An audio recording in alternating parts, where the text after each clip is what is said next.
Hello guys, আমাদের নিয়ে চলে এসেছে একটা নতুন ভিডিও। দার্জিলিংয়ের পার্ট 1টা তো তোমরা আগেই দেখে নিয়েছো, আর দার্জিলিংয়ের পার্ট 2তে আমরা সকাল সকাল চলে গিয়েছিলাম টাইগার হিলে সানরাইজ দেখতে। দেন ওখান থেকে আমরা চলে গিয়েছিলাম বাতাসিয়া লুপ, ওখানে গিয়ে অনেক সুন্দর সুন্দর ফটো তুলেছি। দেন এক জায়গায় ব্রেকফাস্টের জন্য দাঁড়িয়েছিল, আর এই ঠান্ডায় আমরা দুজন গরম গরম 2 কাপ চা এনজয় করলাম। তারপর ওখান থেকে আমরা চলে গিয়েছিলাম টি গার্ডেন, আর টি গার্ডেনের ভিউটা জাস্ট ওয়াও। দেন টি গার্ডেনে ঘুরে ওখান থেকে আমরা চলে গিয়েছিলাম একটা বৌদ্ধিস্ট টেম্পলে, আর দার্জিলিংয়ে গিয়ে দেখলাম ওখানে অনেক এরকম বৌদ্ধিস্ট টেম্পল রয়েছে। তারপর আরও কিছু জায়গায় সাইট সিন করলাম, অনেক অনেক ফটো তুললাম।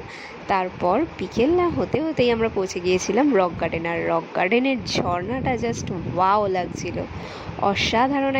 দেন ওখানে ঘুরে টুরে বিকেলবেলা আমরা চলে গিয়েছিলাম মেলে একটু ঘোরাঘুরি করে ফটো ফটো তুলে দেন ওখানে সন্ধ্যাবেলা খেয়ে নিয়েছিলাম একটু মোমো। আচ্ছা, পাহাড়ে গেছি আর মোমো খাবো না, এটা কেমন হয় বলো তো? আর এই ছিল আমাদের ডিনার। ওকে, দেখা হচ্ছে তোমাদের সাথে একটা নতুন ভিডিওতে, ততক্ষণের জন্য